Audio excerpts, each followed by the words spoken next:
¿Cómo están? Muy buenas noches. Bienvenidas y bienvenidos a las noticias. Arrancamos la semana hoy, lunes 7 de marzo. Y comenzamos de inmediato y están en pantalla Rafael Cavada, Daniel Matamala, justamente desde Ucrania. Daniel, hoy día una jornada donde ha pedido Rusia, ok, estamos dispuestos a hacer un alto al fuego, estamos dispuestos incluso a terminar con las acciones militares, pero pidiendo 4 puntos, entre ellos que se declare Ucrania como neutral en su constitución y que reconozca como parte de Rusia Crimea y como independientes al sector del Donbass. Pero todos se preguntaban, Daniel, algo, ¿dónde está el presidente Zelensky? Así es, y esa duda no digamos que se ha resuelto, pero al menos ha habido un nuevo antecedente muy interesante, porque se ha publicado un video por parte del propio presidente Volodymyr Zelensky en redes sociales, en donde primero aparece como con una selfie con su teléfono, mirando hacia afuera, hacia Kiev. Él dice que está en Kiev, que no se ha movido de allá, que está en la calle Bankova, que es la calle donde está la oficina del Palacio Gubernamental. Luego hay un pequeño corte en el segundo 20 del video y corta a una imagen ya más oficial de él sentado supuestamente en el despacho presidencial, o al menos en lo que parece ser el despacho presidencial, y dejando a un lado el teléfono. Obviamente es imposible saber si efectivamente el presidente de Ucrania está diciendo que está sentado en el día de hoy en el Palacio Presidencial. El video, él sí habla del día lunes, sí habla del día número 12 de las hostilidades, pero no hay forma de estar absolutamente seguro de cuándo se grabó el video, de cuál es la locación, de qué ocurre en ese corte entre las dos partes del video también. ¿Qué dice el presidente en ese momento? Dice: me estoy quedando en Kiev, en mi oficina, no me estoy escondiendo, no tengo miedo de nadie. Son algunas de las palabras con que luego habla de los días lunes, de lo complicados que son los días lunes, y que cuando hay una guerra todos los días parecen ser un lunes, y luego sigue hablando acerca de las circunstancias de la guerra con Rusia. Es la primera vez que el presidente ucraniano aparece en lo que parece, al menos aparentemente, ser su despacho presidencial desde el inicio de la guerra el 24 de febrero. Y es también la primera vez que se intenta mostrar que está en esa locación, aparte de una pequeña aparición que hizo al aire libre un par de días después del inicio de las hostilidades, rodeado de ministros y algunos asesores. ¿Cuál es la estrategia detrás de este video? Aparte de un tema propagandístico, es un anzuelo para los rusos. ¿Dónde está realmente el presidente Zelensky y su gobierno? Esa es una duda tremenda. Aquí en Lviv, por ejemplo, Rafa, donde nos encontramos los dos, muchos dicen que el presidente está aquí, que está desde Lviv manejando de alguna manera los hilos de la guerra y de su gobierno junto a sus principales ministros. Sí, ese corte que tiene en el segundo 20 pone en duda todo lo que viene después, porque puede ser perfectamente un montaje y una escenografía. Y de hecho, los habitantes de Lviv han dicho en más de una oportunidad, uno, que el presidente está acá; dos, que si no está acá, es acá donde va a llegar ante un eventual ataque de las tropas en Kiev. Aunque hay que decir también que esta aparición del presidente insufla nuevos ánimos en las fuerzas que tienen que ir a luchar ahora, y muchos de los cuales son civiles que se están reclutando. Escuchemos el mensaje del presidente Volodymyr Zelensky. Este es Kiev de noche. Es lunes por la noche. Hay un dicho: los lunes son días difíciles. Hay una guerra en el país. Cada día es lunes ahora.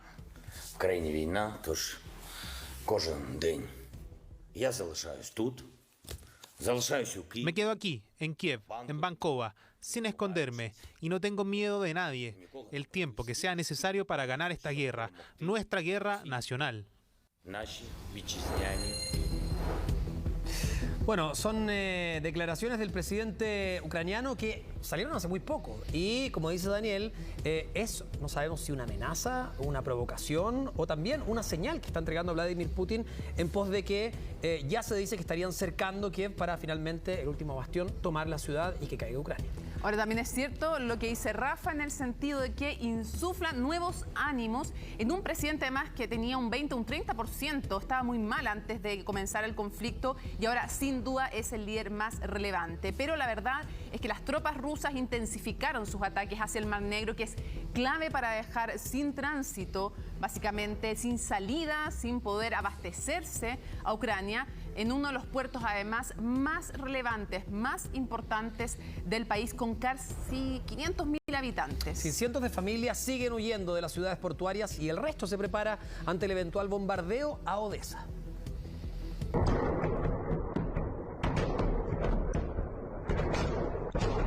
Bombardeos que no paran en Mykolaiv, uno de los puertos más grandes y el siguiente en la ruta para controlar el camino al Mar Negro. Los ataques han sido repelidos hasta ahora, pero las fuerzas invasoras avanzan rápidamente por zonas residenciales. Mis amigos están sentados en los sótanos y escondidos porque están siendo bombardeados por misiles rusos. ¿Cuándo se detendrá? Ha trabajado 13 días de corrido en el hospital recibiendo heridos a causa de bombas de racimo y misiles. Es que la captura de este puerto sería un avance importante hacia Odesa, la principal ciudad en la costa del Mar Negro con casi 1 millón de habitantes. Odessa. Se están preparando para bombardear Odesa. Los rusos siempre la visitaron, siempre experimentaron su hospitalidad y sinceridad. ¿Y ahora qué? ¿Bombas contra Odesa? ¿Artillería contra Odesa? ¿Misiles contra Odesa? Esto será un crimen de guerra, un crimen histórico. Padres se despiden de sus hijas porque saben que no hay fecha de retorno. Otros preparan el terreno para el combate que se iniciaría una vez que las tropas rusas alcancen Mykolaiv, el puerto entre Odesa y Gerson, que fue ocupado la semana pasada. Para Rusia, el acceso al Mar Negro es fundamental. No tienen acceso durante todo el año al mar producto de los congelamientos. Entonces, son alternativas que tienen de mares de aguas cálidas que les permiten salir al Mediterráneo. Le va a permitir tener continuidad geográfica, control militar, político y comercial respecto de toda la actividad que se desarrolla en el Mar Negro. Al norte de Ucrania también huyen de los bombardeos. Rusia ha avanzado por el norte, noroeste, este y sur de Ucrania, especialmente hacia zona marítima como Mariupol. El objetivo es conectar Crimea con Rusia continental, creando un paso terrestre entre los principales puertos de Ucrania para mover bienes hacia y desde Crimea. Van a intentar avanzar en dirección suroeste y luego atravesar un obstáculo natural que sería el río Puf. Va a ser necesario jornadas de trabajo, jornadas de operaciones muy largas que efectivamente van a retrasar el avance. Con retrasos o no, los ataques rusos están bajo la mirada del mundo. Estados Unidos asegura haber tenido acceso a información creíble sobre crímenes de guerra en Rusia. Lo que estamos haciendo ahora es documentar todo esto, examinarlo y asegurarnos de que las instituciones apropiadas investiguen si se han cometido o no crímenes de guerra. Las tropas rusas estarían dispuestas a tomar la perla del Mar Negro con más de 3.000 soldados y artillería pesada, algo que para Ucrania sería un crimen histórico.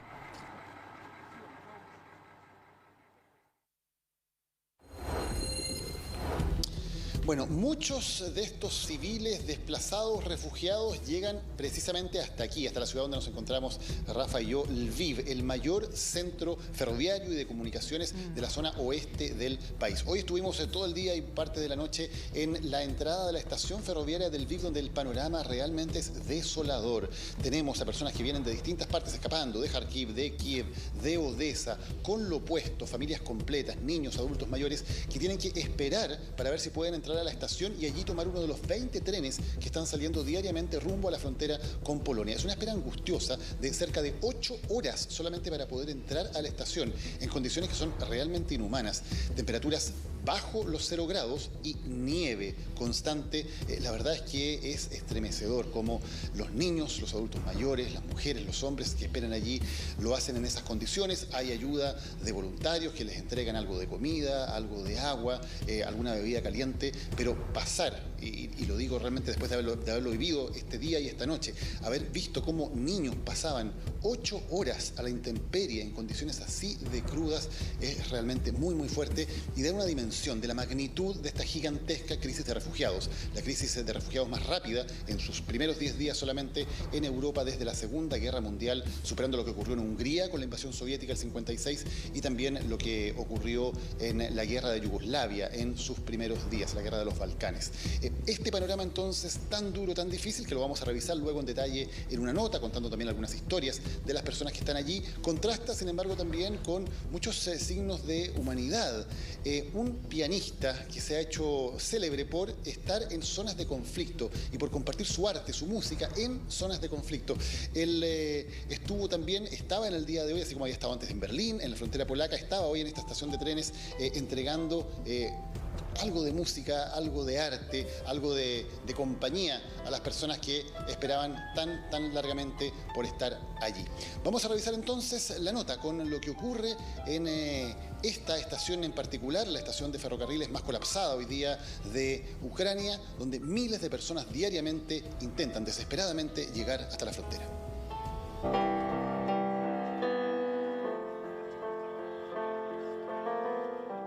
Al son de la canción Imagine de John Lennon, este pianista alemán intenta distraer de los ataques y bombardeos a los ucranianos que llegan a la estación de trenes del Lviv para escapar de la guerra. Y tal como dice su letra, que imaginen vivir su vida en paz, aunque sea por unos segundos. Estoy aquí para entregarle a la gente un poco de música, para que se olviden un rato del futuro, solo un momento.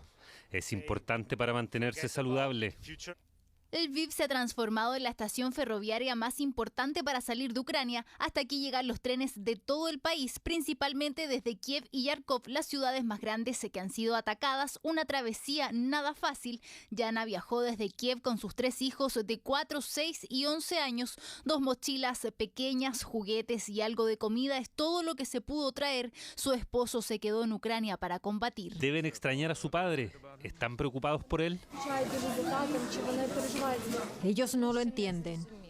Las filas son interminables. 20 trenes salen por día desde las 8 de la mañana hasta las 8 de la noche.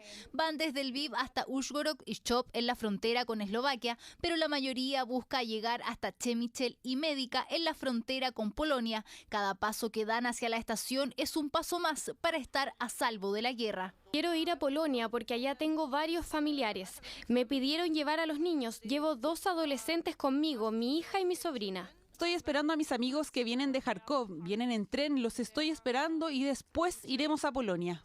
El tren ha sido de gran importancia en esta guerra para trasladar a los refugiados. Ver parejas despedirse y familias separarse en las estaciones de Ucrania nos lleva a realizar un rápido viaje al pasado con postales similares a las de la Segunda Guerra Mundial. Los trenes han jugado un rol fundamental en este tipo de conflictos. En la primera guerra en donde se utilizaron masivamente los ferrocarriles fue en la Guerra Civil Norteamericana en 1860. También fueron, pero para trasladar tropas y pertrechos. En la época de la Segunda Guerra Mundial, el control de las líneas férreas en Europa Occidental estaba en manos de Alemania, que jugó un rol fundamental para trasladar tropas, pero también hay un triste recuerdo. Para trasladar judíos o prisioneros en general, pero particularmente población judía, a los campos de exterminio, que estaban, paradojalmente, de nuevo, básicamente en lo que hoy en día es Polonia y Ucrania. Vías férreas que hoy trasladan a quienes se quieren refugiar de la guerra. Mi esposo se quedó en Ucrania. Esto es terrible. Tengo toda mi vida aquí conmigo, todo en mi mochila. Me siento segura ahora porque dejamos Kiev y vinimos aquí. En Ucrania ahora es horrible. Así los trenes, por lo menos en esta guerra, se han transformado en sinónimo de libertad y refugio para quienes buscan desesperadamente salir de Ucrania y así escapar de los ataques.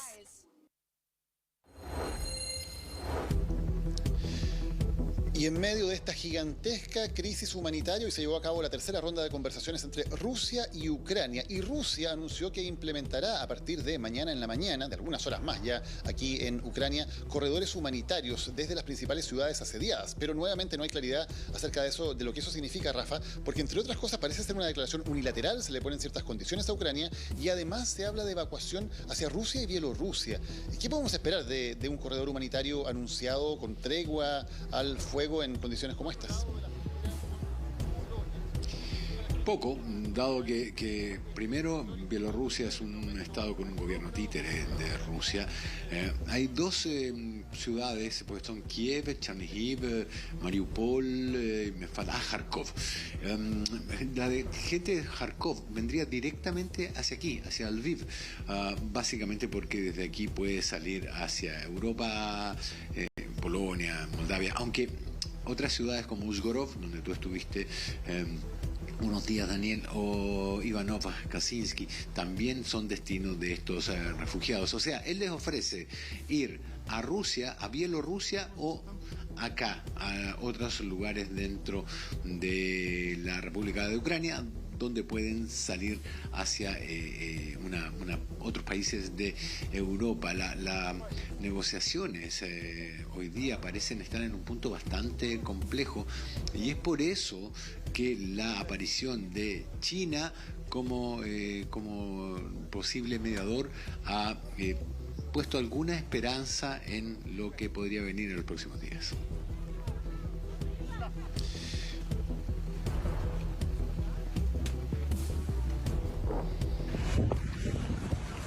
Durante los primeros 2 días nos quedamos en Kiev, pero nos sentimos muy inseguros. Escuchamos todas estas bombas y todos estos sonidos horribles. No sabíamos qué hacer y tenemos 2 hijos. No les queda otra opción. A más de 10 días del comienzo del ataque, la cantidad de ucranianos que decide dejar el país es cada vez mayor. Rusia acordó un nuevo alto al fuego para abrir corredores humanitarios en distintas partes de Ucrania, corredores que no han sido respetados en el pasado y que a ojos de las autoridades están lejos de ser útiles.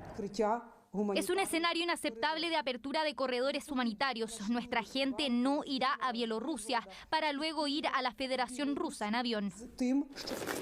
Desde Ucrania catalogaron de absurda la solución impuesta por Rusia. Acusan que de 6 rutas establecidas, 4 terminan en ciudades rusas. Este tema justamente fue uno de los principales este lunes en la tercera ronda de negociación entre ambos países. Hemos tenido algunos resultados positivos en términos de logística de los corredores humanitarios. En cuanto a la vía política clave, que incluye tanto un alto al fuego como una tregua y en general el fin de las acciones militares, continuarán las consultas intensivas. Continuaremos las conversaciones en poco tiempo. No nos dejemos engañar por la ilusión de que el paso siguiente o el paso posterior conducirán a un resultado final. Será un trabajo duro y constante. En la previa a la negociación, el vocero del Kremlin ya había adelantado cuáles son las condiciones de Rusia para el fin del conflicto. Entre otras cosas, piden el cese de la acción militar, reconocer a Crimea como territorio ruso y a Donetsk y Lugansk como estados independientes. Queremos ver una Ucrania desmilitarizada, queremos ver una Ucrania libre de ideología nazi y elementos nazis. Además, queremos tener garantías de que el estatus neutral de Ucrania está fijado en la Constitución. Este es otro ultimátum y no estamos preparados para ultimátums, pero tenemos la posible resolución para estos 3 elementos clave. Lo que debe hacerse es empezar a hablar, iniciar el diálogo. Condiciones que seguramente serán abordadas este jueves en la provincia turca de Antalya. Hasta ese lugar llegarán a dialogar los cancilleres de Rusia y Ucrania. Ante los pocos resultados conseguidos por Emmanuel Macron, la diplomacia china dice estar lista para buscar una salida pacífica al conflicto. Uno de los pocos países que no aparece en la llamada lista negra de Putin, que conforman entre otros todos los miembros de la Unión Europea, Estados Unidos, Japón y Canadá. Es tan grave esta crisis, Rafa, Daniel, que en solo 4 primeros días de esta guerra hubo tantos refugiados como en todo un año de la guerra en Siria entre 2015 y 2016 versus 4 días en Ucrania. Pero Daniel, justamente eso aumenta los esfuerzos, también ha aumentado la solidaridad incluso de chilenos que han estado dándole la mano a quienes están sufriendo.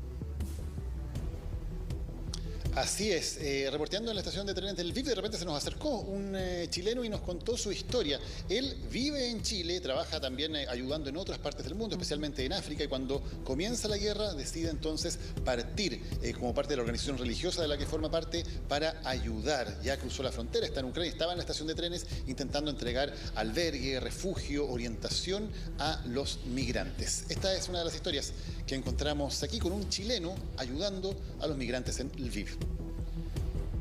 De distintas formas le entregamos alimentos a los refugiados en distintos lugares de acá de Ucrania y tanto en Polonia también, porque están viajando todos para allá.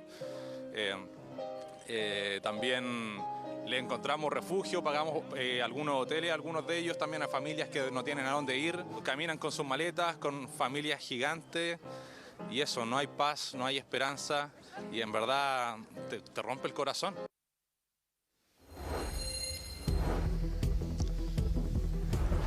Nos decía también que en su trabajo le habían dado permiso para poder ir a ayudar, así que también que lo vea su jefe también y que lo vean en su empresa, que efectivamente está haciendo una labor encomiable aquí en Ucrania.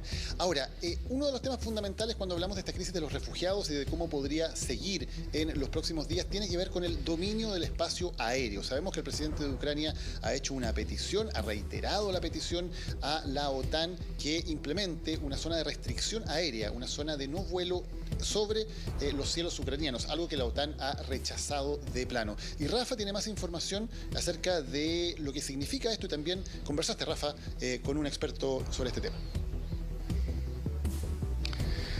Sí, la zona de exclusión de vuelos es fundamental para el presidente Zelensky y para las tropas ucranianas por la sencilla razón de que sus efectivos en tierra no pueden luchar de igual a igual con los rusos, porque simplemente los rusos tienen el control del aire, el control aéreo y la superioridad aérea. Entonces, ante cualquier enfrentamiento, las aeronaves de apoyo aéreo estrecho van y terminan con la resistencia, es por usar el lenguaje militar, de los ucranianos. Es por eso que primero se pidió que aviones de la OTAN cerraran el espacio aéreo y ahora han dicho que también podrían hacerlo baterías antiaéreas, cosa que la OTAN ha rechazado de plano, porque en ambas circunstancias esto implica ponerse del lado de uno de los beligerantes y además entrar directamente en las hostilidades, tomar parte en las hostilidades, y creo que lo hemos dicho 1.000.000 de veces,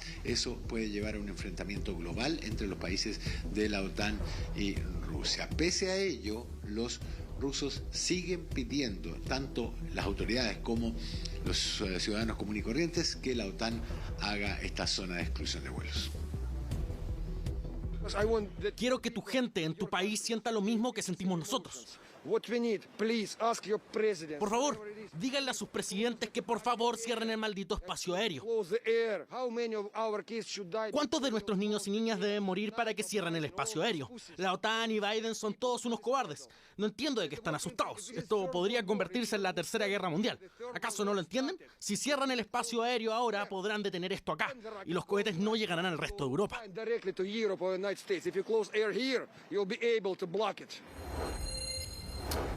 Daniel, la ONU en las últimas horas ha exigido seguridad para poder evacuar a los civiles. Probablemente también tenga mucho que ver la masacre de civiles en Irpin, ¿no? Cerca de Kiev. Sí, sin duda una de las imágenes más crudas que ha dejado este conflicto, porque ocurrió en un lugar en que había cámaras, en que había fotógrafos, en que había periodistas que registraron exactamente todo lo que ocurrió. Cuando la ciudad de Irpin, muy cerca de Kiev, unos 25 kilómetros, una especie de suburbio de la capital ucraniana que ha sido duramente golpeada por la artillería rusa, se produce este momento de evacuación, pasan las personas que estaban escondidas en un puente derruido, en un puente que había sido derrumbado precisamente por Ucrania para impedir el paso de las tropas rusas, y en ese momento entonces hay una detonación de artillería y una familia completa muere en ese momento ante el ataque de las tropas rusas. Una imagen escalofriante que nos recuerda cuánto está sufriendo la población civil en este momento en esta guerra. La foto dio la vuelta al mundo y este lunes el New York Times la llevó en su portada. La cruda escena muestra los cuerpos de una mujer y sus 2 hijos luego de intentar huir de Irpin, ciudad ubicada a 25 kilómetros al noroeste de Kiev. Iban cargados con mochilas y una maleta cuando un mortero ruso los impactó. Shit. Shit, shit, shit, shit.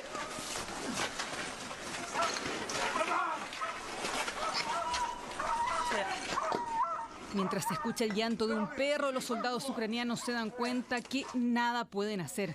El ataque se produjo sobre la única vía de escape que tienen los residentes de esta localidad, donde viven cerca de 60.000 habitantes. Más de 10.000 ya han evacuado y este lunes continuó el éxodo masivo.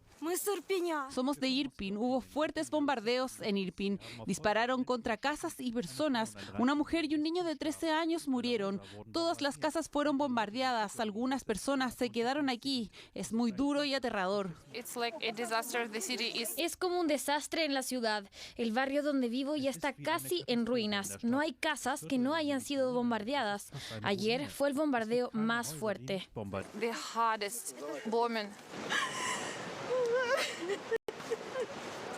Lloran porque ninguno de ellos sabe si regresará a su casa. En lo inmediato intentan cruzar lo más rápido a través de esta improvisada pasarela de madera. Y es que aquí solo hay escombros luego de que el propio ejército ucraniano volara el puente para impedir el avance ruso. Los ciudadanos pasan con coches, bicicletas, mascotas y todo lo que pudieron sacar rápidamente de sus viviendas.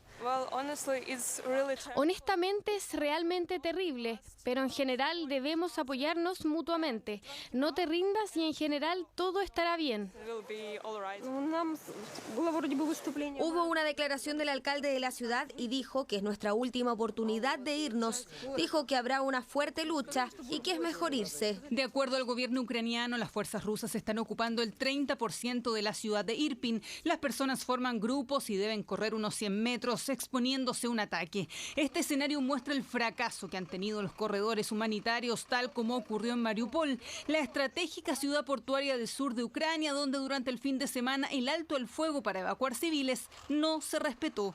Este lunes algunas personas lograron traspasar la frontera hacia Rusia.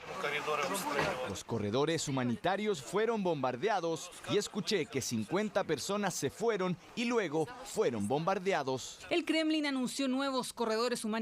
Sin embargo, poca confianza hay aún de que se respeten. Además, el gobierno de Zelensky calificó como inaceptable el plan para evacuar a la población civil solo a ciudades rusas. Daniel, Rafa, las imágenes son brutales.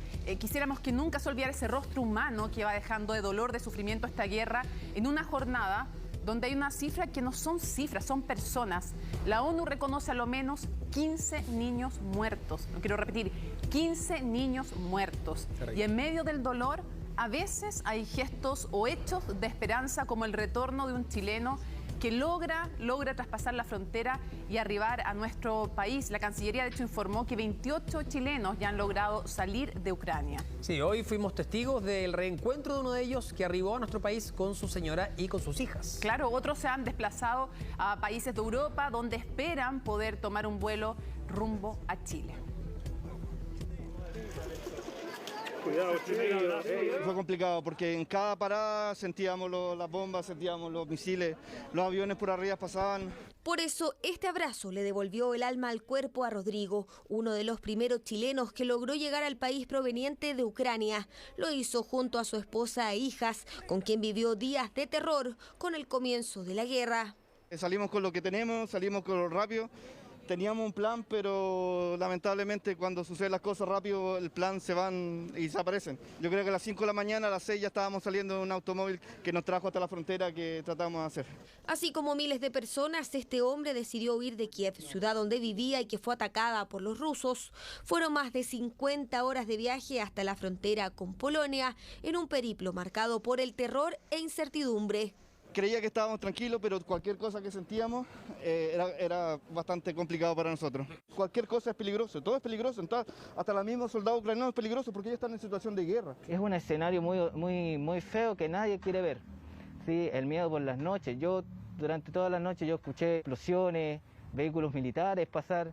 Escuché la sirena de la ciudad. En la capital también estaba Walter. Llevaba un año en Ucrania cuando comenzó la invasión. Primero optó por quedarse en su departamento, pero luego intentó salir. Una travesía de 28 horas hasta Eslovaquia y luego a Chile, donde pudo reencontrarse con su hermano. Cuando yo llegué aquí a Chile, para mí fue más chocante. Acá se respira tanta tranquilidad. Ese choque entre las culturas sí me causó mucha... Fue impactante. Y tanto para mi familia también como mis amigos. Chilenos que ya lograron volver, mientras otros van recién en la primera etapa, abandonar el país en guerra y tratar de estar seguros. Ya dejamos atrás Ucrania, malos recuerdos. Así que nada, contento, feliz. Y también a la vez con sentimiento encontrado. Así Mario registraba su salida de Ucrania, una odisea que pasó junto a su esposa y su pequeño, un escape que hasta último minuto no sabía si lograría y lleno de sentimientos encontrados, porque cercanos se quedaron en el país. Yo no he podido dormir. Yo hoy día me desperté, me fui a dormir a las 1 de la mañana y me desperté, no sé, a las 6 y pensando más encima que en el lugar donde vamos nosotros viviendo había sido bombardeado, donde nosotros estábamos en el búnker había sido bombardeado. Ahora espera un vuelo que lo traiga de vuelta a Chile, al igual que otros compatriotas que también quieren regresar tras este traumático momento.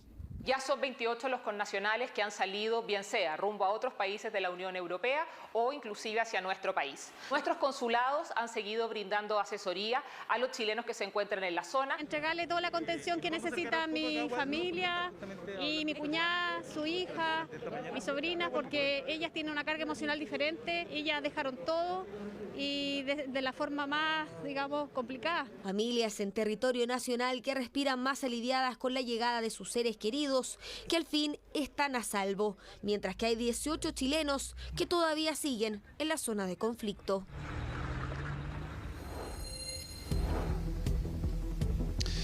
Vimos muchas historias hoy en la estación de trenes de Lviv. Una que nos llamó la atención era una joven que estaba bajo la nieve sosteniendo un cartel, estuvo varias horas sosteniendo ese cartel con 2 nombres. Nos acercamos a ella a preguntarle y nos contó que estaba esperando a una amiga y a su mamá que venían llegando desde el este del país. Ella ya había logrado evacuar antes y ahora estaba con la expectativa de que ellas pudieran llegar también para volver a reunirse y tratar de avanzar hacia la seguridad de Polonia. Esta es la conversación.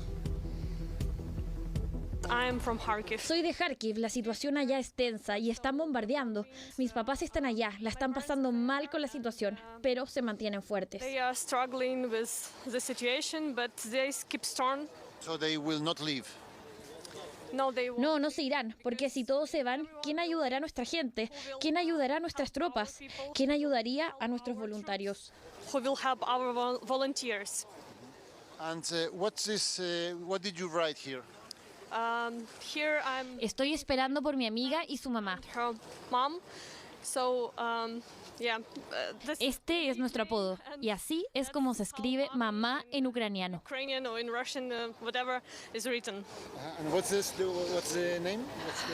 Nuestro apodo es una fusión. Ella se llama Diana y yo me llamo Ola, así que acá dice Oladín. Puede ser algo pequeño, pero para nosotras significa mucho. And do you expect that after that you can go to Poland and be safe? Ellas irán a Polonia, yo me quedaré en Lviv y ayudaré a la gente que venga.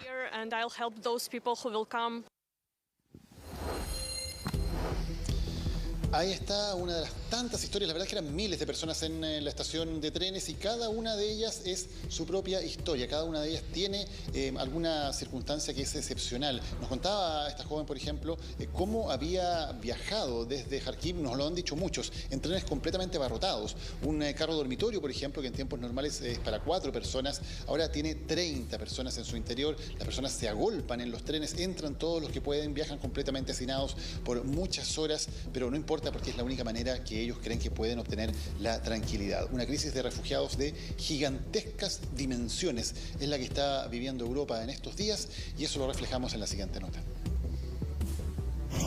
Sin tregua continúa el conflicto entre Rusia y Ucrania, cuestión que ha generado que miles de ucranianos deban abandonar sus hogares para refugiarse de la guerra y poder sobrevivir.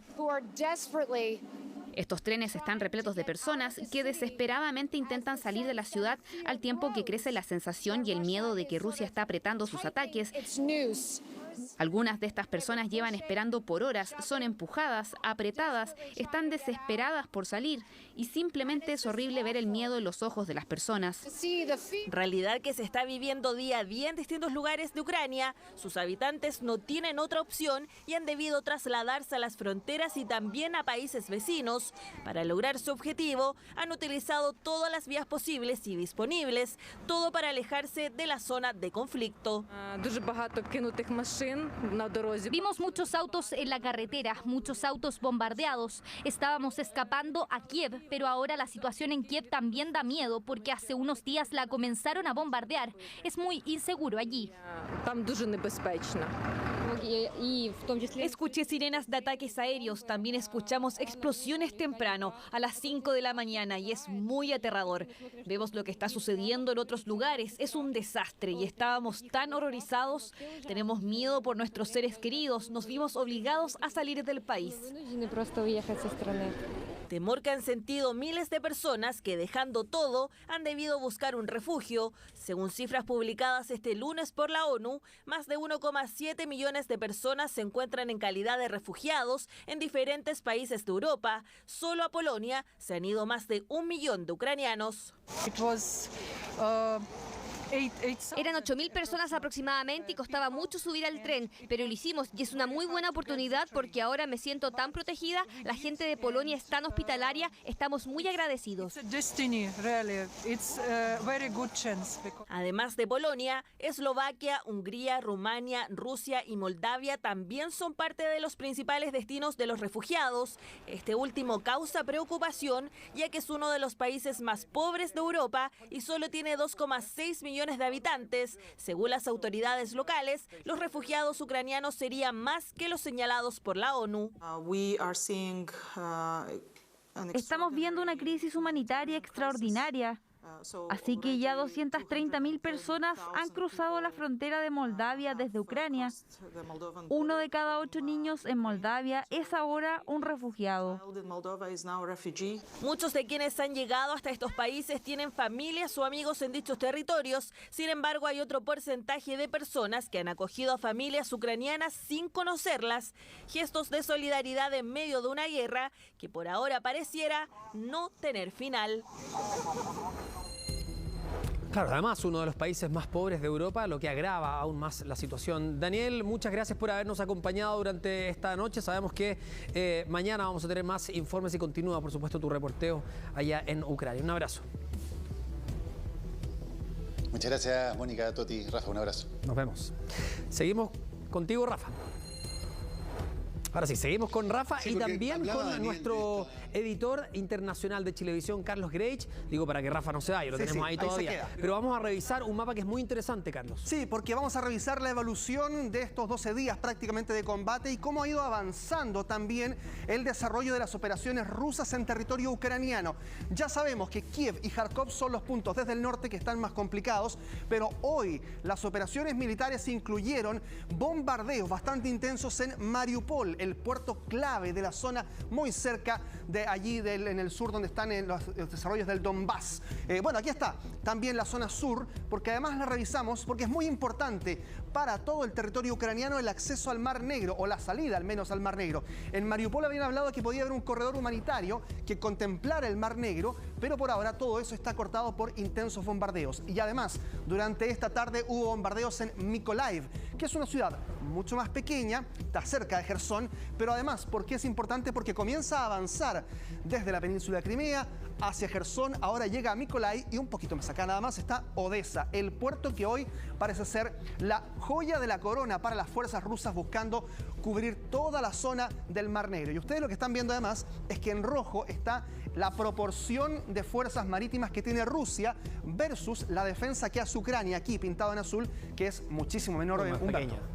Y lo otro importante, hoy día hablamos en la tarde, Carlos, con un chileno que vive en Odessa y él nos decía que prácticamente toda la ciudad sabía que venía la invasión. O sea, están preparados para aquello y puede ocurrir en cualquier minuto. Así es. Y mientras eso ocurre, hace pocos instantes diversos medios en Ucrania y también en toda Europa han comunicado que las propias fuerzas ucranianas han dicho que han asesinado a un general en jefe ruso, Vitaly Gerasimov, jefe de la división de personal del ejército ruso, por lo tanto, un personero ruso de alto cargo en esas fuerzas y que ha sido asesinado, aparentemente, lo que han dicho las primeras informaciones, en Kharkov, en los combates que se están realizando en el norte del territorio ucraniano en Kharkov.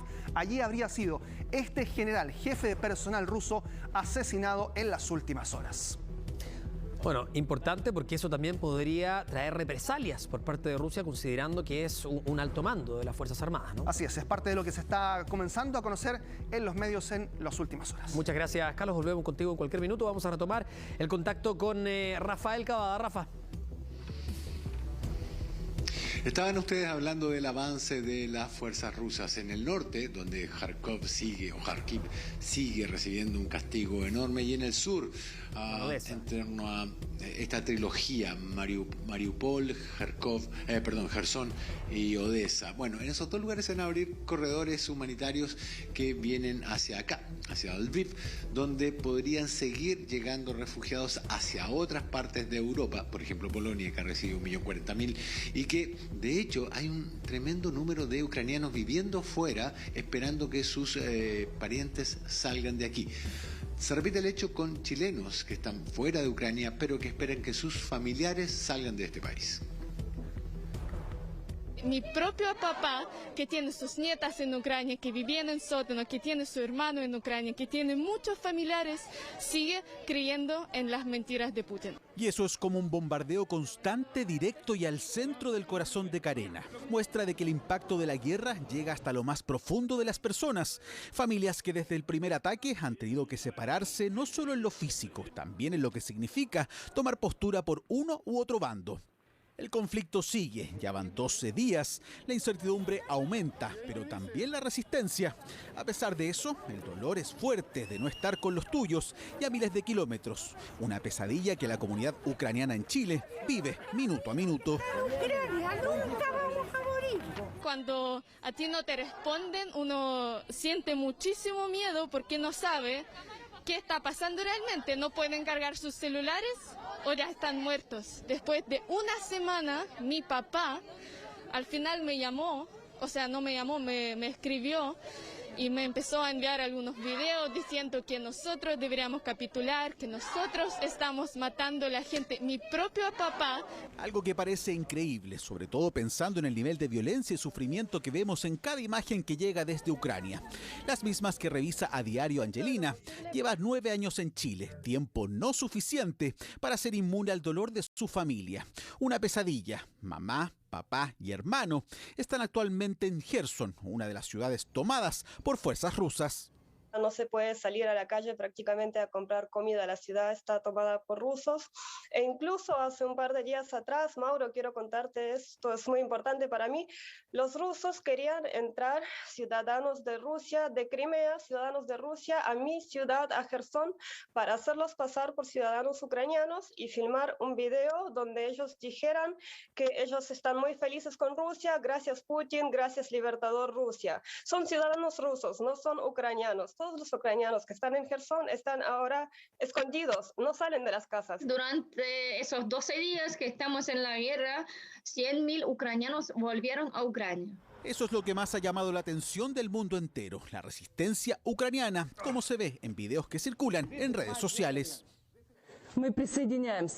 Nos uniremos a nuestros hombres de la Armada ucraniana. Destruiremos al enemigo en cada lugar de nuestro país, en cada ciudad, villa, bosque y campo.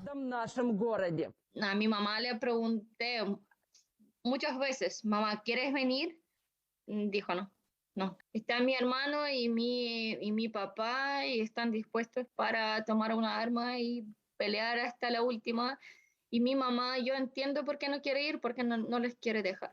Para muchos, las redes sociales son las que los conectan con la paz, esa que necesitan día a día, porque al escuchar o ver un saludo sienten que la esperanza que este conflicto acabe sin más daños a personas se hace invencible. Claro que a estas plataformas funcionan en algunos casos a ratos y hay que considerar el riesgo de encontrar un lugar seguro para comunicarse. Como bombardearon algunas torres de comunicación justo para que la gente no pueda comunicarse, ella tiene que salir de la bodega para enviarme el mensaje. Entonces todo depende de la frecuencia de estas alertas que envían durante el día y si escuchan bombardeos y si escuchan disparos. ¿Estás en la bodega o con los vecinos? Los vecinos no tienen wifi. Iré a la casa y te devuelvo el llamado. No te preocupes, te llamo mañana. No corras a casa, quédate donde los vecinos. Yo te veo bien. A la gente le duele las vidas, que hemos perdido la destrucción de la ciudad. Recibieron la orden de ocupar mi ciudad de cualquier forma y con cualquier precio, por cualquier precio, entonces no es seguro estar afuera llamando. Parte de la resistencia ucraniana en Chile, esa que se ha escrito a más de 14.000 kilómetros de distancia de la guerra, pero que la sienten como si estuvieran en la zona de conflicto, a la espera de que el final esté más cerca de lo que las noticias que reciben a diario muestran.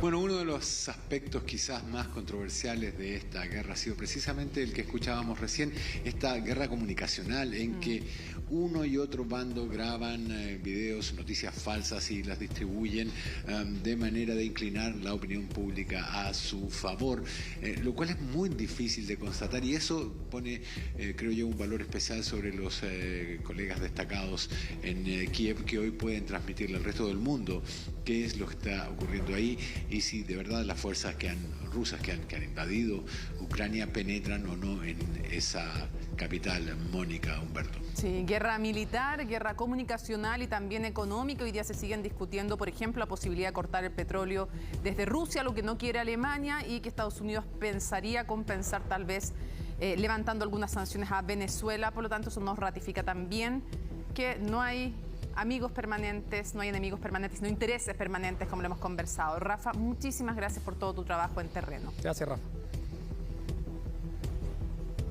Gracias, Toti. Gracias, Mónica.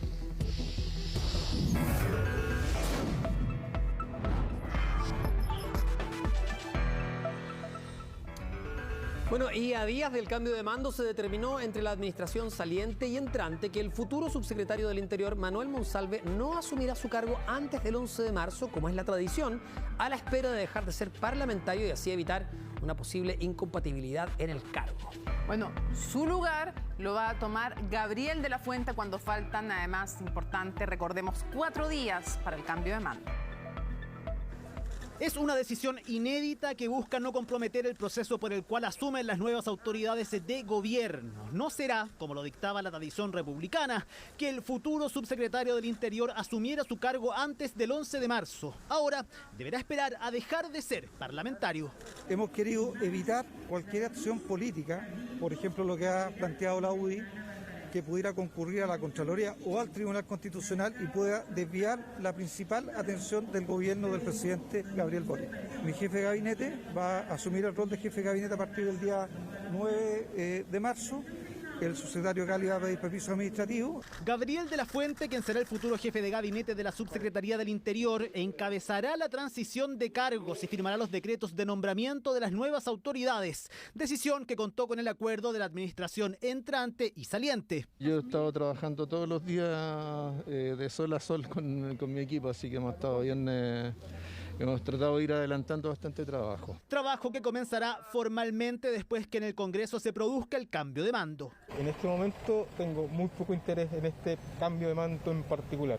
Lo encuentro demasiado parafernalia. Para despedir a la presidenta Bachelet, nosotros con una sobrina de Santiago tuvimos de las 4 de la mañana. Voy a verlo todo por televisión, pero estoy muy expectante de que esto va a resultar muy bonito. Y muchas de las dudas ciudadanas apuntan a posibles problemas de seguridad en el entorno del Congreso, algo que desde el actual gobierno dicen están trabajando hace meses. Hay una planificación de hace varias semanas o meses tal vez, justamente para poder brindarle protección, no solamente al presidente electo y a sus ministros o ministras, sino que también a las delegaciones internacionales. Hay una planificación que la va llevando adelante Carabineros. Ceremonia que comenzará el viernes al mediodía. Más de 500 invitados para finalizar el segundo ciclo de Sebastián Piñera al mando del país y dar comienzo a la administración liderada por Gabriel Boric. El cobre está viviendo una racha alcista que nuevamente lo llevó a máximos históricos. Esto representa una buena noticia para las arcas fiscales porque aumenta la recaudación, pero claro, es triste porque todo esto es en el contexto de esta guerra entre Rusia y Ucrania que ha moderado evidentemente el optimismo y que hace que esta buena noticia en el fondo, no sea tal. Claro. ¿Cuánto dinero ingresa adicional al Estado chileno con estas alzas? Lo vamos a revisar en la siguiente nota. Los días de bonanza no se detienen para el cobre chileno. El metal rojo nuevamente rompió un récord y alcanzó los $4,867 la libra en la Bolsa de Metales de Londres. Donde la escasez es bastante importante, estos factores adicionales, inesperados, generan una presión mucho mayor y generan mucha volatilidad. Las razones están ligadas mayormente a los efectos que genera la guerra entre Rusia y Ucrania, que han convertido al cobre en un activo de refugio y han impulsado a esta y otras materias primas. O sea, en la medida que todo esto está ligado a un conflicto bastante serio en Europa, por supuesto que es uno no se puede quedar solo con una parte de los movimientos de los precios de materias primas. Pero más allá de que los motivos que estén elevando el precio no sean los esperados, el récord del cobre supone inevitablemente una buena noticia para el fisco chileno, pues aumenta considerablemente la recaudación. El último informe de finanzas públicas correspondiente al cuarto trimestre del año 2021 corrigió al alza los ingresos por concepto de cobre y minería para el año 2022. Está en el rango en torno a los 3.000 millones para el 2022 de mantenerse, digamos, en estas cifras el cobre. Y el aporte adicional de cada centavo está en el orden de los 40 a 50 millones de dólares por cada centavo. Por lo tanto, sí, serían montos que estarían en el orden de los 3.000 a 4.000 millones de dólares adicionales. Por ahora, coinciden el gobierno y los expertos, hay que ser cautos. Los motivos que están elevando así el precio son transitorios y podrían revertirse una vez que el conflicto bélico amaine o se acabe. En la medida que se mantuviera tendríamos holguras adicionales, pero creo que tenemos que efectivamente esperar para ver cuánto de esto se mantiene en el mediano plazo. Yo creo que todavía es un escenario volátil. Uno esperaría que la nueva administración, al momento de diseñar las nuevas políticas, que seguramente van a implicar mayor gasto, tomen en cuenta aquellos ingresos estructurales y no más bien los transitorios. Según cifras de Cochilco, en 2021 Chile fue el mayor productor de cobre con 5.623 millones de toneladas, lo que equivale a casi el 27% de la producción mundial. Rusia, en tanto, produjo un 4%, siendo el sexto productor del metal rojo. Y en otros temas, un video muestra una agresión que sufre una niña al interior de su colegio por parte de una compañera. Los padres acusan que no se habrían respetado los protocolos y que decidieron entonces retirar a su hija del establecimiento. Evidentemente hay preocupación por casos que se repiten y además cuando recién comienza el año escolar. Imágenes preocupantes de una agresión física de un estudiante a otra joven al interior de un colegio.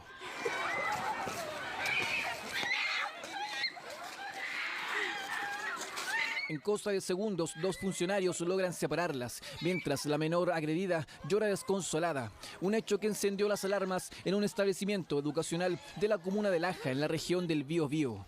En el recreo, mi hija me llama, de hecho mi hija sale con el celular en el video, ahí estoy yo hablando con ella. Llegamos ahí, mi hija estaba solita en el pasillo llorando. Y tenían a la otra niña en la oficina. La niña habría manifestado en su hogar que era víctima de bullying. Comenzó una crisis de pánico y una escalada de temor. Decía que no quería ir al colegio porque en el colegio la molestaba mucho y le pegaban niños. Nosotros hablamos al colegio y el colegio decía que nadie le pegaba. Y la profesora no fue capaz de contarme lo que estaba pasando. Entonces el colegio no cumplió el protocolo que tiene que haber cumplido. La madre de la menor, al no tener una respuesta concreta por parte del establecimiento, decidió viralizar el caso. Fue así como llegó a la Superintendencia de Educación. La Superintendencia de Educación ingresó una denuncia de oficio para solicitar antecedentes al establecimiento educacional y verificar si se aplicaron los protocolos que corresponden. Todo establecimiento con reconocimiento oficial del Estado debe contar con un reglamento interno que regule las relaciones entre los integrantes de la comunidad educativa ciudad. El Ministerio de Educación cuenta con un modelo para estos casos. Primero, dar cuenta de los hechos ocurridos, registrar la denuncia para la pronta evaluación de medidas urgentes. Luego, se da inicio a una investigación para un correspondiente informe y una decisión final, la cual, en este caso, fue cambiar de curso a la joven agresora. El colegio también inició una investigación para aclarar los hechos y saber la real razón de la agresión. Pero ¿por qué se han visto más frecuentes estos casos? Porque estamos hablando de etapas generacionales de distintos tipos de desarrollo que se vivieron en absoluto encierro, en cuarentena, ¿cierto? Y por lo tanto el desarrollo de los niños cursó en estos espacios donde las interacciones sociales directas no estaban. La madre de la menor decidió cambiarla de establecimiento al ver que para ella, no garantizaba la seguridad de su hija. Un caso de violencia intrafamiliar registrado en la comuna de Puente Alto terminó con el auto de la víctima incendiado y con un carabinero de civil interviniendo ante la violencia del agresor. Es un hecho que está en plena investigación y donde el victimario sería reincidente. Estaban impactados vecinos de este pasaje en Puente Alto que miraban cómo un hombre había destruido el auto de su pareja al que luego le prendió fuego. Violenta acción que había comenzado horas antes. Esto empezó más o menos desde las 5 hasta las 9 de la noche. Después a las 9:30 empezó ya con los choques y a eso como de las 10:30, 11 de la noche empezó ya a prender fuego. Y es que el auto incendiado fue solo el desenlace de un episodio de violencia intrafamiliar con actos de total descontrol por parte de este sujeto. Hizo mucho escándalo. Mucho ruido de vidrios quebrándose y los gritos, amenazas. Todo esto en medio de una fuerte discusión con la madre de sus hijos. Usando otro vehículo de su propiedad, chocó el auto de la mujer, pero no contento con ello, le prendió fuego al vehículo. Todos sentíamos miedo, temor, que imagínense el auto que está quemando, que luego podía tomar una casa. Los tiene bien preocupados, no a mí nomás, así a toda la familia. Y mis vecinos ya estamos desesperados. Por eso varios vecinos reaccionaron, entre ellos un carabinero que estaba de civil, quien intentó intervenir, pero el sujeto lo persiguió hasta su domicilio con un martillo y un arma cortante. Al policía de Franco no le quedó otra que defender su vida. Causa daño en su inmueble, en sus ventanales, en su puerta, y el carabinero al momento de abrir la puerta de acceso principal se abalanza este sujeto con la intención de agredirlo, y es en esos momentos cuando hace uso de su arma que está debidamente inscrita. Debido a las heridas que presentaba este agresor, debió ser trasladado a un centro asistencial. Este hecho puntual también se investiga, además del conflicto con su pareja, quien no quiso presentar denuncia contra él. El policía hizo uso de su arma de servicio, lesionándolo de gravedad, quedando el imputado en coma inducido a la espera de su formalización. Lo que preocupa a los vecinos es que no sería el primer episodio de violencia protagonizado por este sujeto. Un episodio anterior donde él la agredió, quedó una pelea grande ahí esa vez, entonces ella no lo demandó, no lo denunció. De ahí la importancia de hacer las denuncias, ya que estos episodios pueden terminar de la peor manera. Según cifras del Servicio Nacional de Mujer y Equidad de Género, en lo que va del año se han registrado 8 femicidios consumados y 24 frustrados. Nos sorprende el nivel de violencia con el cual un agresor puso en riesgo la vida de una mujer y la de su familia. A todas las mujeres que viven violencia o a testigos de estos hechos, que nos contacten al Fono 1455. El compromiso de todas y todos es fundamental. Un caso de violencia contra una mujer y su familia que, de no ser por la intervención de sus propios vecinos, quizás, ¿cómo habría terminado? En marzo con Scotia todo estará bien.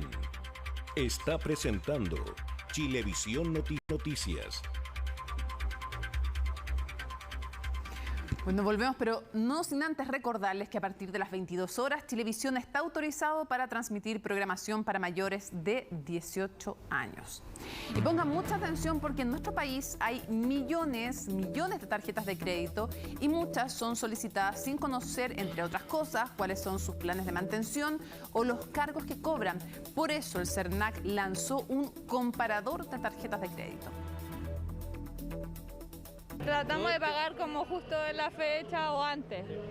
Y tenemos una tarjeta que ocupamos los dos, entonces no sobrepasamos en otras cosas tampoco.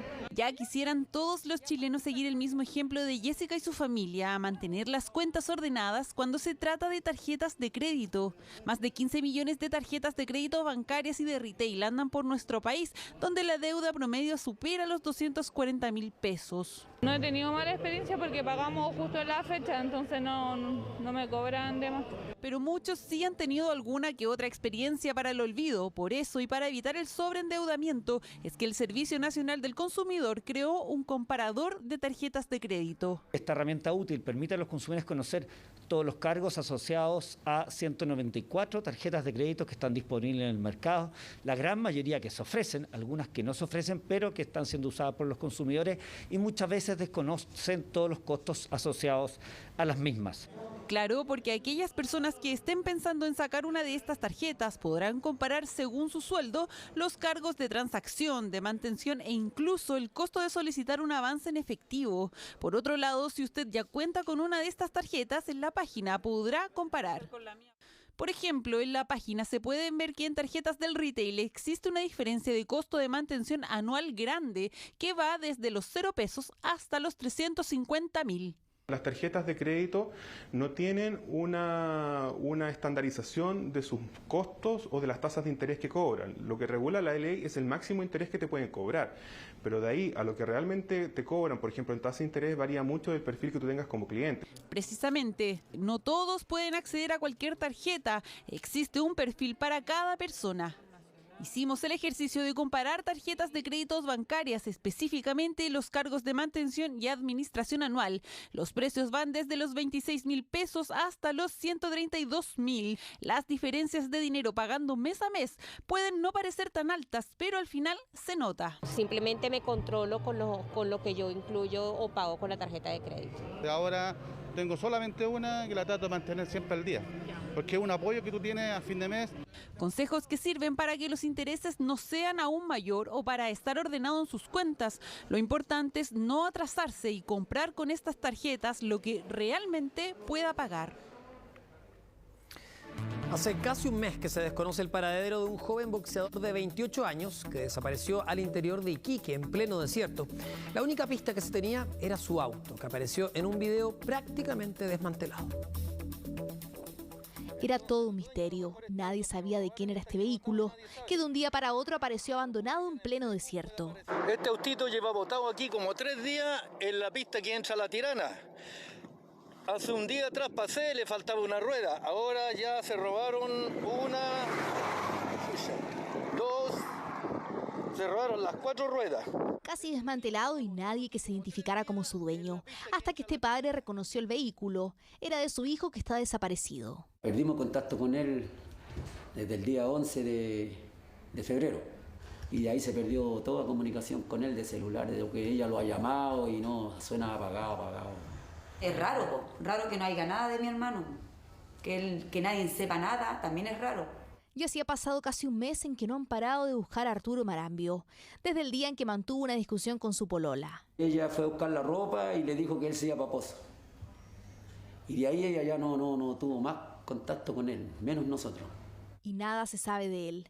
La única pista era su auto que apareció en las cercanías del poblado de La Tirana, una semana después de la desaparición del joven de 28 años. Entonces el dueño, a lo mejor este auto se lo robaron y está aquí botado y nadie sabe. Si lo publican en Facebook puede aparecer el dueño. Y apenas la familia vio el video, viajaron desde Iquique a La Tirana, pero cuando llegaron al lugar ni rastro sabía del auto. Subimos nosotros y ya nunca vimos el auto, hasta hoy el auto no aparece, menos él. Y a lo mejor también mi hermano fue asaltado o secuestrado o algo tiene que haberle pasado ahí, porque cómo el auto va a estar ahí. O tal vez lo fueron a dejar allá el auto. uno nunca sabe. Arturo Marambio fue campeón juvenil de boxeo, al igual como lo era su padre. Pero para tener algo más de ingreso vendía ropa que compraba en la Sofri. Cuando era niño, como yo también fui boxeador, entonces ellos de niños que llegaban a los gimnasios, comían conmigo, y ahí él salió campeón de Chile. Después llegó acá, hacía pelea acá en Iquique, que está en la selección de Iquique. La familia ya presentó una denuncia por presunta desgracia ante la Fiscalía. Hemos realizado consultas a distintas fuentes de informaciones, tanto abiertas como cerradas. Una vez analizado todos estos antecedentes, más otros que además nos queda por realizar, podríamos determinar una línea investigativa. Ya que las únicas llamadas y mensajes que ha recibido su familia son señales erróneas y desconcertantes, como lo que ocurrió con el auto que tampoco han encontrado. Esa es la búsqueda que nosotros igual le pedimos a la gente, que si sabe algo, ha visto algo, si escuchó algo, que por favor igual se comunique porque hay una familia detrás de él. Y quienes están desesperados porque hasta ahora la desaparición del joven boxeador es todo un misterio. Vecinos de los llamados guetos verticales en Estación Central denuncian que ante la falta de espacio en sus departamentos y la inexistencia de espacios comunes, muchas personas realizan fiestas en la vía pública. El problema es que en estas reuniones terminan en violentas peleas causadas principalmente por el consumo de alcohol. Violenta pelea que tiene como escenario las calles de Estación Central. Ocurrió en los alrededores de los llamados guetos verticales, aquellos edificios que pueden llegar a tener hasta 400 departamentos. Por lo mismo, la convivencia entre los vecinos no es fácil.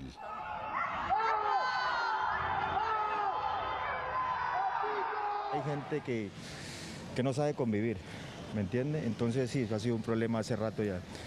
Por lo menos ayer tuvieron que llamar a Carabineros porque a las 4 de la mañana un auto aquí con gente tomando, peleando, entonces es complicado el tema. Muchos ruidos molestos, gente tomando hasta tarde, la música, altos volumen y bueno, la delincuencia. Estos edificios no cuentan con la cantidad de estacionamientos suficientes para todos sus departamentos, muchos estacionan en las calles y no solo eso reclaman los afectados. Estas personas se ponen a consumir alcohol. Y puesto que eso también los lleva a que pierden el conocimiento y empiezan en su riña entre ellos mismos. Y todo problemas de alcohol.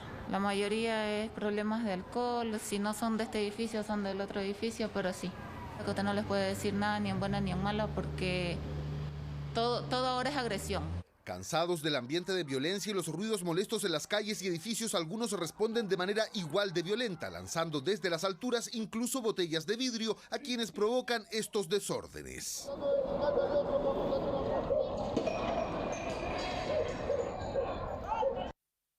Uno no puede ni salir porque te puede caer un botellazo, si le reclamas te quieren agredir, te amenazan.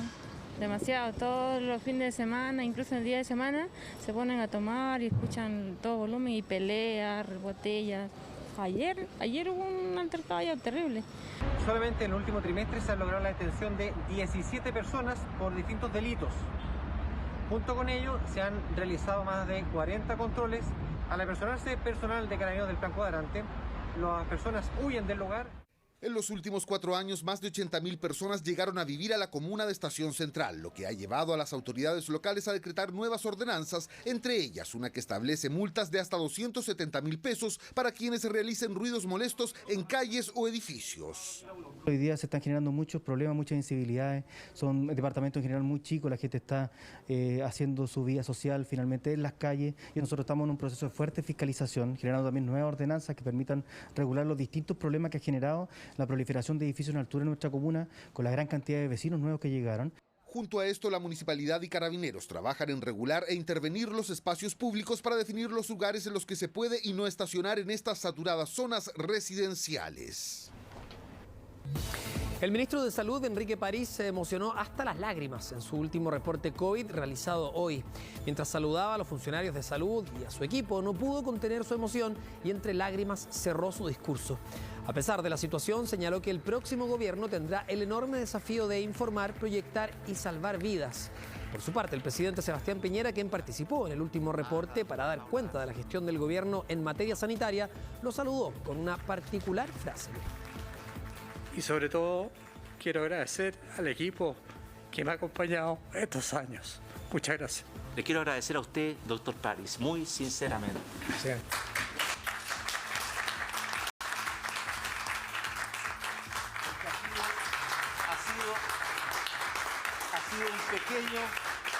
Ha sido un pequeño gigante.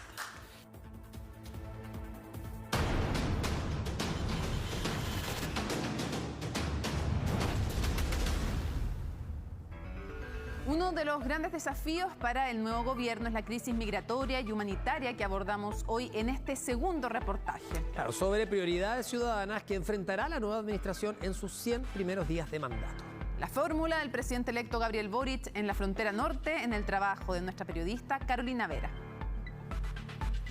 ¿Va a seguir recibiendo venezolanos en Chile?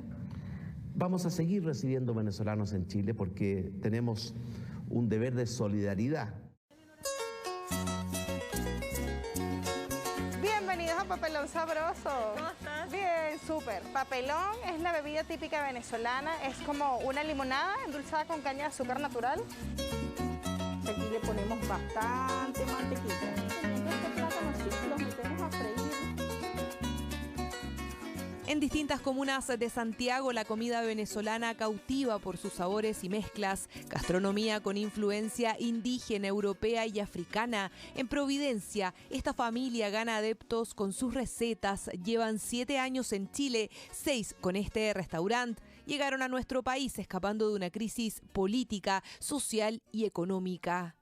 Yo al principio me negaba a salir de mi país, pero cuando tú ves que ya es insostenible y que incluso tu vida está en riesgo, doy gracias a Dios que tomamos una decisión temprana y que pudimos entrar aquí legalmente. Doris y su familia llegaron a Chile en avión en lo que fue una de las primeras olas migratorias. Entonces, los venezolanos no eran mayoría. Hoy, 7 años después, la realidad es diametralmente opuesta. Es difícil porque yo también pasé por ahí, por Colchane, el frío. En ese tiempo se enfermaron muchos niños por el frío. Gracias a Dios el mío no, porque yo lo tenía bien abrigadito. Este relato es el fiel reflejo del actual escenario, una crisis humanitaria y migratoria que a diario puede registrar cientos de extranjeros intentando ingresar a Chile por pasos no habilitados, un conflicto aún sin solución. Gabriela vivió esta travesía en busca de una mejor vida. Bueno, nos tocó ahora pasar por aquí, ya no tenemos dinero, ya todo lo gastamos en comida, en gasto del bebé. Gabriela es venezolana, lleva 3 años migrando. Su hijo nació en la frontera de Ecuador con Colombia. No tiene papeles, están sobreviviendo con la ayuda de transeúntes y el dinero que Claudio gana limpiando parabrisas. Es complicado porque la necesidad de ir al baño, del aseo, de la comida. Ya en Venezuela no se consigue nada para sobrevivir. Venimos aquí a Chile a buscar una estabilidad. Conseguir trabajo y eso, pues, pero se nos ha puesto como difícil la cuestión. ¿Cómo se entiende el origen de esta crisis? Según los analistas, hablamos de una realidad que se ha agudizado en los últimos meses, pero que se ha venido fraguando hace ya varios gobiernos con la ausencia de políticas públicas de la mano de una legislación antigua que data de 1975, no acorde a los fenómenos migratorios. Recién en febrero pasado se puso en marcha el reglamento de una nueva ley de migración. Dicen que hubo una nueva ley de migración donde no nos podemos movilizar. ¿Qué es lo que caracteriza en general a la acción del Estado chileno en relación con este tema?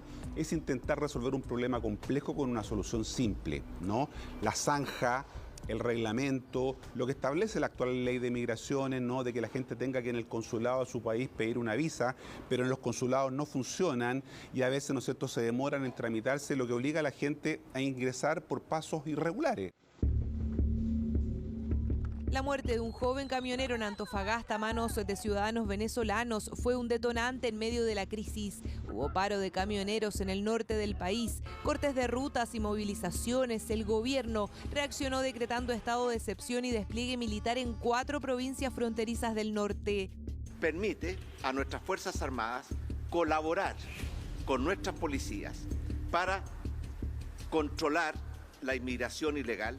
En paralelo, la nueva ley de migración que permite la reconducción de extranjeros a la frontera enfrentó diversas críticas. El gobierno se vio obligado a llevar a la práctica la legislación que se había aprobado hace muy poco, pero sin que tuviera todas las herramientas para poder hacerlo. De hecho, el reglamento no está completamente, ¿no es cierto?, listo y no se ha podido implementar, los recursos no son suficientes y por lo tanto el gobierno actúa de manera improvisada. Desconozco de lo que estaba pasando acá. Nos quitaron la cédula a cada uno y ya que esperemos que nos van a hacer una cosa para que no podemos entrar por 6 meses a Chile, ¿no? Tengo 157 pasos ilegales acá en esta región.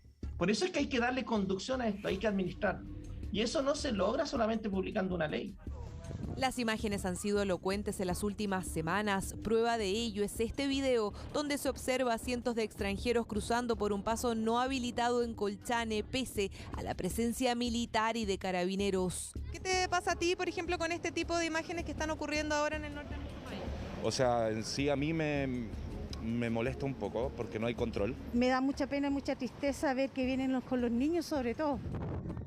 Que está malo eso, que entre tanta gente más acá. Pues. Se ha agudizado mucho la delincuencia y a mí mismo también me han asaltado inmigrantes, ¿cachai? Entonces, que puede entrar la gente, pero que se seleccione de mejor manera. Cuando yo veo esas imágenes, también veo un pueblo sufriendo. El tema es cómo lo hacemos nosotros dentro de Chile para poder realmente ofrecerle una situación digna a ellos. Las medidas adoptadas por el gobierno hasta ahora no han sido suficientes para frenar la masiva llegada de personas indocumentadas que una vez en territorio nacional deben enfrentar precarias condiciones de vida. Una lucha para cambiar mi estilo de vida, ¿me entiendes? Me darle un mejor futuro al hijo mío, lo que no tuve yo, dárselo a mi hijo, ¿me entiendes? Lo vemos hoy, lo vimos también en septiembre del año pasado, cuando se produjo el desalojo de migrantes venezolanos desde la Plaza Brasil de Iquique. Durante meses vivieron en carpas, sin luz, sin baño y sin agua potable. Ese día hubo detenidos y lesionados. Peor fue el escenario al día siguiente con la realización de una masiva marcha en la ciudad. Las pertenencias de varios extranjeros fueron quemadas en medio del caos.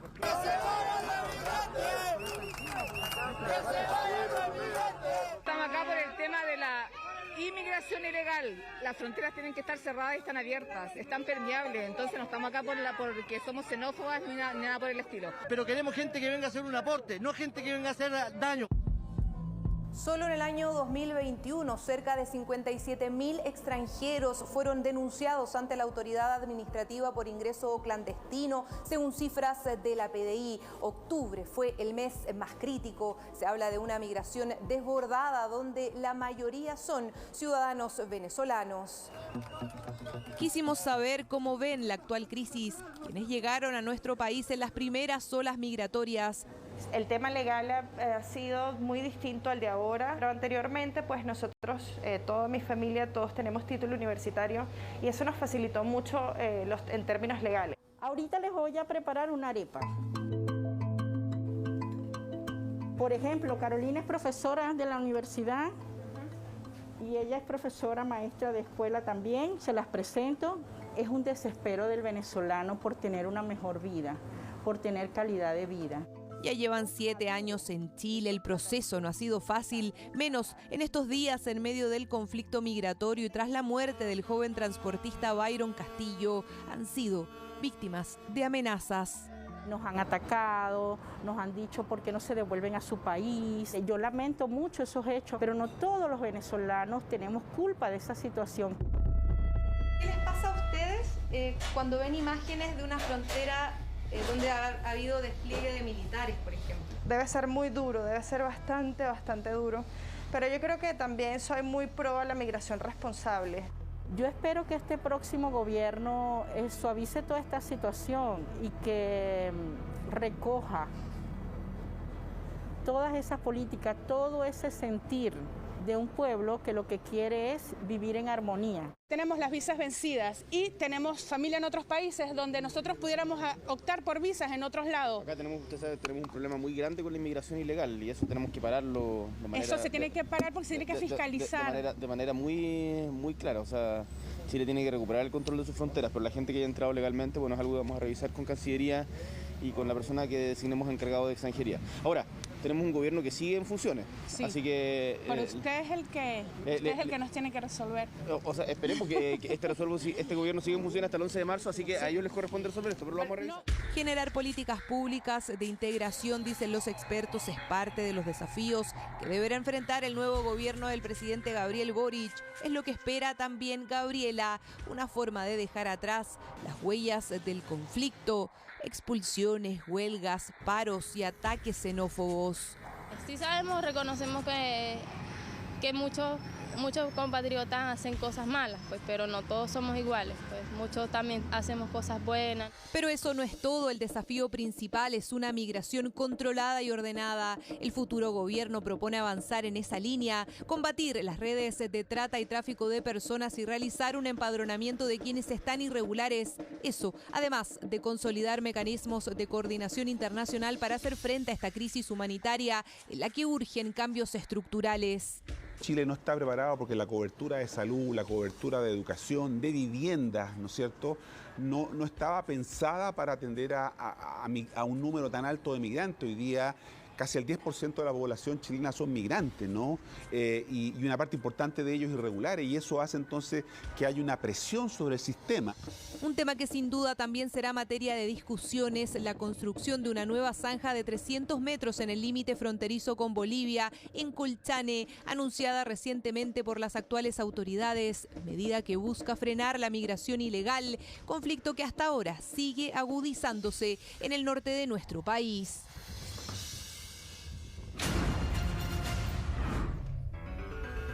Bueno, y desde las 6 de la mañana, este viernes 11 de marzo, va a estar con una completa cobertura del cambio de mando. Todos nuestros equipos desplegados. Así es, para llevarles a ustedes todos los detalles de este cambio de mando por las pantallas de Chilevisión y CNN Chile. Vamos a estar en todas partes, en Santiago, en el Palacio de la Moneda, también en las calles de la ciudad de Valparaíso, en el Congreso, en Cerro Castillo. Por supuesto, y todo el día en el acto que va a haber también, que va a tener un acto distinto de carácter popular. Bueno, han habido distintos casos y siempre los vamos cubriendo con un tremendo despliegue. Recuerden la época del expresidente Ricardo Lagos, cuando él fue a Concepción. Ahí comenzaron sus actividades con la ciudadanía y cada uno trataba de darle un sello. ¿Cuáles van a ser las sorpresas, las mejores entrevistas, los momentos destacados? Por supuesto, en CNN Chile y Chilevisión Noticias. Se despierta y a las 6 de la mañana vamos a estar transmitiendo en conjunto todas las alternativas de este día histórico. Muy bien. Bueno, vamos a seguir con las noticias porque creó una empresa falsa destinada supuestamente a trabajar cueros y así obtenía químicos que se usan para la creación y abultamiento de droga, los que enviaba a Bolivia a través de diversos métodos. ¿Cómo operaba este falso rey del cuero? ¿Cómo fue la investigación que lo hizo caer? Lo vamos a ver en el siguiente informe. Vehículo saliendo, tomando al oriente. Las imágenes dan cuenta del seguimiento por parte de la PDI a quien decía ser el rey del cuero. Para autoasignarse ese título tenía un presunto respaldo. Una empresa de curtiembre a su nombre lo avalaba por varios meses. Sin embargo, la camioneta que ve en imágenes no es más que el medio de transporte de un narcotraficante que simula ser un exitoso empresario. La utilización de personas jurídicas de fachada o falsas para justificar a través de actividades económicas declaradas que resultan ser inexistentes, la compra de sustancias químicas controladas destinadas al narcotráfico. La trampa era así, para comenzar le bastó solo un clic, no exageramos. Es que este hombre a través de internet creó una empresa de fantasía. Todo en el portal Tu Empresa en un día, ni más ni menos que del Ministerio de Economía. El rubro indicado, la curtiembre o la creación de cuero a través del proceso de la piel de animales. Tras tener esta aprobación, tenía los permisos necesarios para comprar diversos químicos supuestamente para ese proceso, pero su ambición comenzó a generar las primeras dudas. Consultamos al Ministerio de Economía sobre este tipo de acciones ilícitas. A través de un escrito señalaron que dicha plataforma fue creada para facilitar el emprendimiento en el país y que desde su implementación ha ayudado a la creación de más de 800.000 empresas. Sin embargo, señalan no tener atribuciones para fiscalizar un eventual delito. Vehículo saliendo, tomando al oriente. Pero volvamos al protagonista de esta historia, porque algo de emprendedor tenía. Efectivamente realizaba exportaciones, aunque no las que decía. Con esos permisos, compró gran cantidad de químicos que son utilizados para la elaboración y abultamiento de peligrosas drogas, entre ellas la cocaína. Aquí venía entonces la segunda parte de su negocio, trasladar dichos químicos a Alto Hospicio por vía terrestre y después a Bolivia. De cueros, absolutamente nada. Adquirir estos productos químicos bajo un aparente manto de legalidad y uso lícito de los mismos, pero en vez de aquello son trasladados o acopiados a la zona norte del país, donde luego esperan su traslado vía contrabando a los países productores de cocaína. Por ello, los seguimientos policiales se centraron en los vehículos que utilizaba para la supuesta empresa que decía tener con dirección en Río Negro, la cual ya sabemos nunca existió. Se comenzaron a levantar distintos indicios que daban cuenta de que la empresa, supuestamente una curtiembre ubicada en la comuna de Osorno, estaría utilizando estos elementos para la, para la producción de los elementos que supuestamente generaban y vendían. Tampoco fue tan difícil para la PDI dar con él. Es que ya existían 2 investigaciones previas que los llevaron al nombre de quien pedía los químicos desde Bolivia. Estas sustancias químicas iban a ir a un país productor de cocaína limítrofe con Chile. Y bueno, luego no es posible determinar, digamos, si específicamente la droga que se produce con esta partida de productos químicos es la que vuelve a Chile o no, pero sí nosotros sabemos y tenemos, digamos, conocimiento de toda la droga que desde los países productores entran a nuestro país. Pero la caída del falso rey del cuero era inminente y así ocurrió. Allanamientos simultáneos en la región metropolitana dejaron a 2 detenidos. Uno de ellos, el falso empresario, el segundo, el chofer del camión que llevaba los químicos al norte. En cuanto a lo incautado, lo suficiente para la elaboración de 2 toneladas de cocaína. Se logró la detención de 2 personas en posesión de 360 kilos de ácido clorhídrico, cuyo destino era la ciudad de Iquique, de acuerdo a lo que se pudo levantar de las escuchas telefónicas. Una empresa de fantasía creada en solo un día y realizada desde la comodidad de su hogar. Permisos para comprar peligrosos químicos que siempre fueron mal utilizados y en lugar de trabajar cuero fueron a parar a Bolivia para la creación y abultamiento de altas dosis de cocaína. El falso empresario y rey del cuero terminó siendo el emperador del engaño, mal utilizando un canal gubernamental que busca facilitar emprendimientos, aunque jamás como el de este hombre. Cuando terminan las noticias en Chilevisión, ya comienza un nuevo capítulo del Doctor Milagro. Y en CNN Chile, aquí se debate convención. Así es, nos vamos de inmediato para allá. A nombre de todo el equipo, gracias por informarse con nosotros. Que descansen. Buenas noches. Chao.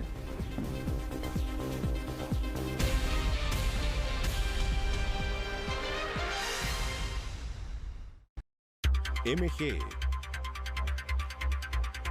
Scotia,